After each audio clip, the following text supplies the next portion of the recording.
नमस्कार दोस्तों, मैं डॉक्टर मिकी सिन्हा और मैं अपने रियल अनुभव, अपने ट्विन फ्लेम्स से मिलने के बाद, अपने शिव से मिलने के बाद जो मेरे अनुभव हुए, जो हमारी जर्नी में, उसके तीसरे भाग में आपका स्वागत करती हूँ।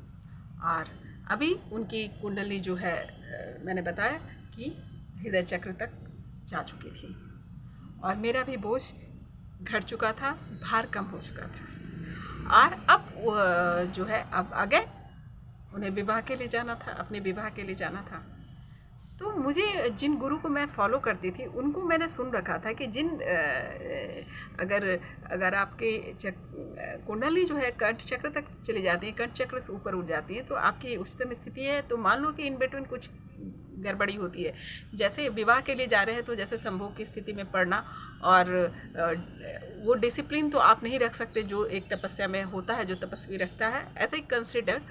तो इससे उनको हानि पहुंच सकती थी। उनकी कुंडली जो है कम से कम कंठ चक्र तक होनी चाहिए। तो जब उन्होंने फिर अगेन उन्होंने ये बात कही, तो मैंने कहा कि विवाह में जाने के पहले आप अपनी कुंडली को कंठ चक्र तक लेकर चले जाएं।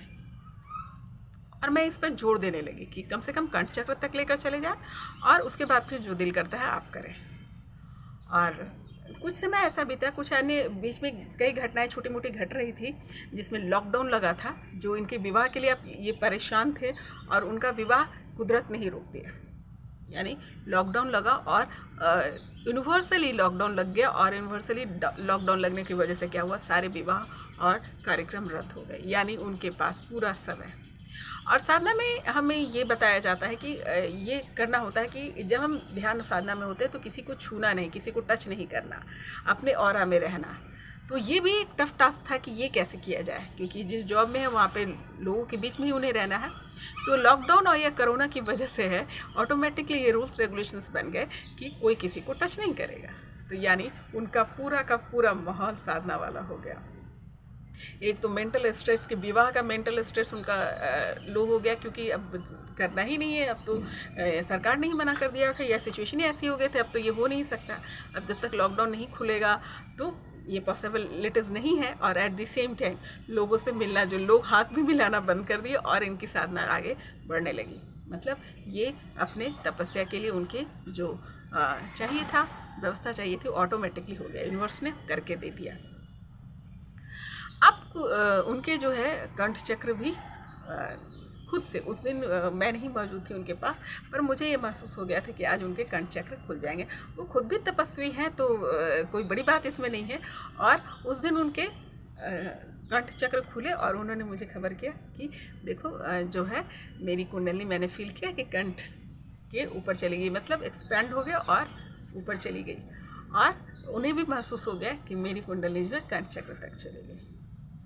अब तो लॉकडाउन लग चुका था, तो अब तो ये सारी व्यवस्थाएं, ये जो कल्पनाएं कि मेरी बारात निकलेगी, ये निकलेगी, वो सब समाप्त हो चुकी थी।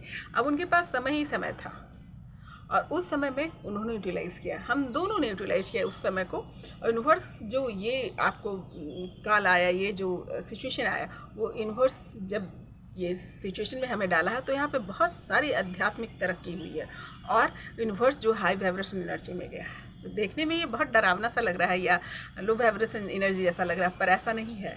ये सारी घटनाएं जो है वो हाई वाइब्रेशन एनर्जी में लेके जा रहा है।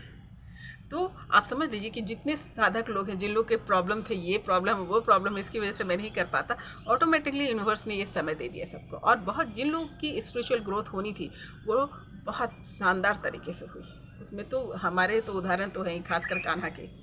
और इस व्यवस्था की वजह से क्या हुआ कि हम तपस्या करने लगे, बिना रुकावट के तपस्या करने लगे, और उनकी जो है आज्ञा चक्र तक खुल गए। तो उम्मीद करती हूँ आपको मेरी बात समझ में आई होगी, और फिर मिलती हूँ नेक्स्ट भाग में।